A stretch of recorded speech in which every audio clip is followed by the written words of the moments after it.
Be me. 27, working at a company where teamwork means do everyone's job or die trying. Every Monday equals 15 tasks, 3 meetings, 0 gratitude. Every Friday equals great job, but we need more from you. Been thinking about quitting for months. Today something in me just clicks. Boss drops another urgent task on my desk at 6:59 p.m. on a Friday. Look at my half-finished coffee. Look at the glowing spreadsheet from hell. Look back at boss. You know what? I'm done. Walk out before he can guilt-trip me with his team spirit speech. Parking lot, cold air, freedom, hearts racing, but damn it feels good. I turn to look at my beat-up car like a movie protagonist who can't afford a soundtrack, and that's when it hits me. No job, no plan, just panic. Then I hear a voice behind me. Wow, never thought I'd see you grow a spine. Turn around, it's her, Emma, ex-classmate, now my colleague from another department. Smart, sarcastic, terrifyingly good at everything. Hi to you too, I say. She smirks, leans on the car next to mine. So, you finally quit? Yeah, about time. You look 2 emails away from a mental breakdown. We talk for a bit. I half-jokingly say I might start my own thing. She tilts her head, like she's already calculating a business plan in her head. If anyone can pull that off, it's probably not you. But maybe with help. Me. Help? Her. Yeah. I'm bored. Let's build something better than this corporate graveyard. I laugh, but she's not joking. She already pulls out her notes app like she's my CFO. Part of me is terrified. The other part's like, holy hell, this might actually work. Drive home that night. 0 job. 0 plan. But for the first time in forever, I'm excited. Wake up next morning with the realization I actually quit my job. No backup plan, no savings plan, just pure stupidity. Get a text. Emma, coffee, 10 a.m., we're making a company. Me, 10 a.m. at the cafe. She already has a laptop, spreadsheets, and a look like she's building an empire. I have a croissant and imposter syndrome. We spend 3 hours brainstorming. Her ideas sound like they might actually work. She draws a sketch of a business model. I draw the logo. She starts refining my mess into something real. Turns out we're kind of a good team. She's logic, I'm chaos. Somehow it balances out. 2 weeks later, we have rented a tiny office. A website that mostly works.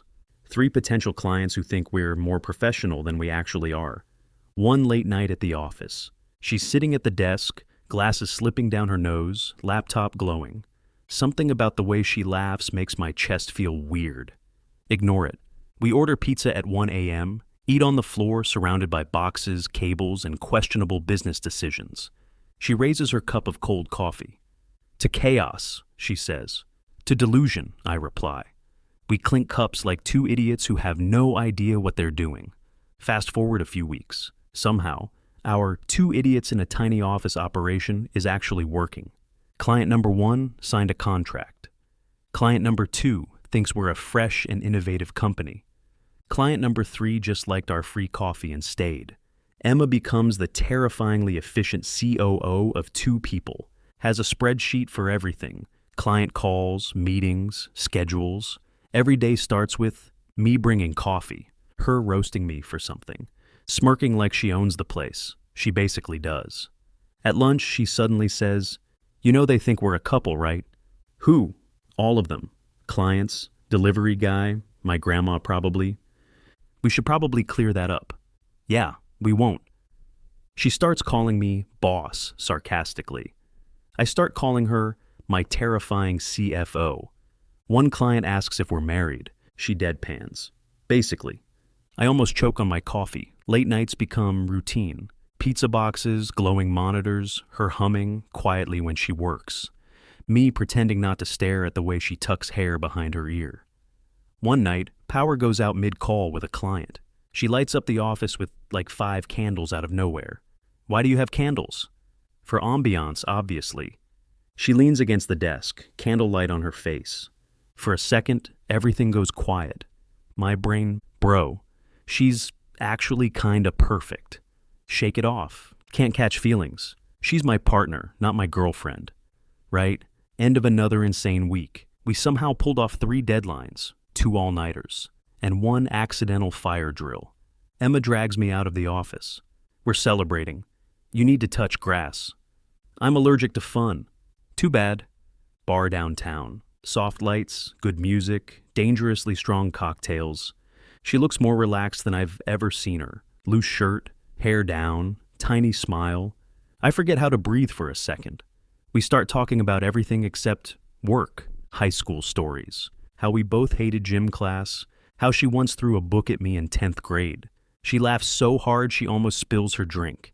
I've never wanted to kiss someone more. Third drink in, Emma's cheeks a little pink. Her usual sharp tone softens. She leans closer over the table. You know, I'm glad it's you. Me what? This, the company, the chaos, the late nights. It works because it's you. Before I can say anything, she adds, but don't get cocky. On the way home, she trips on the curb. I catch her. Silence. She looks up at me. Our face is way too close. She doesn't move away. Neither do I. Heart pounding like a drum solo. She whispers, we should probably not do anything stupid. Yeah. Neither of us moves. She finally pulls away with a grin. Good. Just checking. Walks ahead like nothing happened. Me standing there trying to remember how legs work. Biggest project so far. Deadline in 48 hours. No sleep, no hope. Only caffeine and spreadsheets. Me and Emma basically living in the office now. She walks in with 2 huge thermoses of coffee. This is not coffee anymore. This is survival. We high-five like 2 idiots about to commit a tax crime. Night falls. Rain tapping on the windows. Documents everywhere. My brain slowly melting. Emma still sharp, focused. Watching her work is weirdly hot. Stop it, brain. 2 a.m., both of us lying on the floor staring at the ceiling. She kicks my foot lightly. You're not dying on me, boss. Not yet. Give it another hour. We start talking random nonsense. Our dumbest high school moments. The worst jobs we ever had. She tells me about the time she got detention for climbing on the school roof. I laugh so hard I almost choke on cold coffee. Silence. Her head turns toward me. You ever think about how weird this is?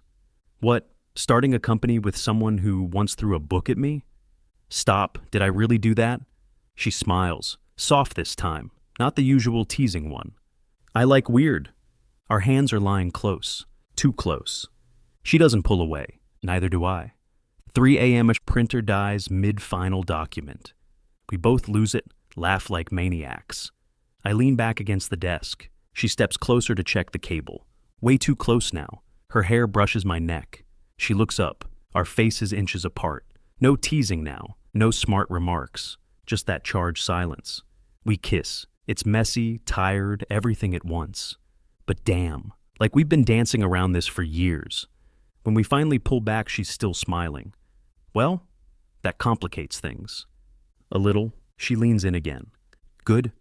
We finish the project somewhere between more kisses and half-broken printer cables. Morning after deadline day. Officially survived. Unofficially. Don't know how to look Emma in the eyes without thinking about that kiss. Walk into office. She's already there, hair tied, sleeves rolled up, coffee in hand. Like nothing happened. Morning, boss. Morning, co-boss. She smirks. I die a little inside. We try to work like Normani Luda. Fails in 0.2 seconds. Every glance turns into a silent flashback. Every brush of hands feels like an earthquake. Lunch break. Emma's best friend pops by, sees us sitting way too close, raises an eyebrow. So, when did this happen? Emma. What? Friend. Girl, you're glowing. Don't what me. I try to change subject. We, closed the deal. Friend. Oh yeah, I bet something closed. Emma throws a pen at her. Friend dodges like a ninja. Word spreads fast. Our developer buddy shows up later. Congratulations on the merger. What merger? You two. HR nightmare. 10 out of 10. Clients start noticing too. One of them walks in, sees us bickering over who forgot to order ink. You two married? Emma? Basically, me. Choke on coffee again. It's becoming a pattern. Late evening. We're alone in the office again. Emma leans back in her chair. You're handling this surprisingly well. What, dating my terrifying CFO? Exactly. She stands up, walks over, looks down at me with that teasing glint. Just so you know, I'm still the one in charge. I thought we were partners. Yeah, I'm the fun one. She kisses me again. 6 months later, what started as two idiots in a tiny office. Now, actual company with employees, clients, and fancy coffee machine.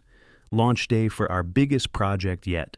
Emma pacing around like a general before battle. Me pretending I know what I'm doing. Our small team buzzing with excitement. Press, partners, even her parents came. My sister brought balloons. Why balloons? No idea, but they're everywhere now. Emma stands on stage to give a speech, composed, confident, radiant. Watching her talk about the company we built together hits me right in the chest. She looks at me mid-speech and smirks, like it's our inside joke, the one we've been writing since that stupid night with broken printer cables. After launch party, music, drinks, people congratulating us. Emma finally relaxes. "We actually did it," she says. "Told you the candles were a good investment." She laughs, pulls me out on the balcony. City lights below, soft music in the background. She leans against the railing. "You realize we're, like, disgustingly domestic now?" "Yup. You bring me coffee every morning. You yell at me for losing receipts. Power couple. We're the worst." Silence, warm and easy. She takes my hand, squeezes it once. "I don't think I'd want to do this with anyone else." My brain. Wow. My heart. Wow. My mouth. Yeah. Me neither. She leans in and kisses me. Below us, the sign of our company glows bright. We built this. Together, and for once, life isn't chaos. It's good.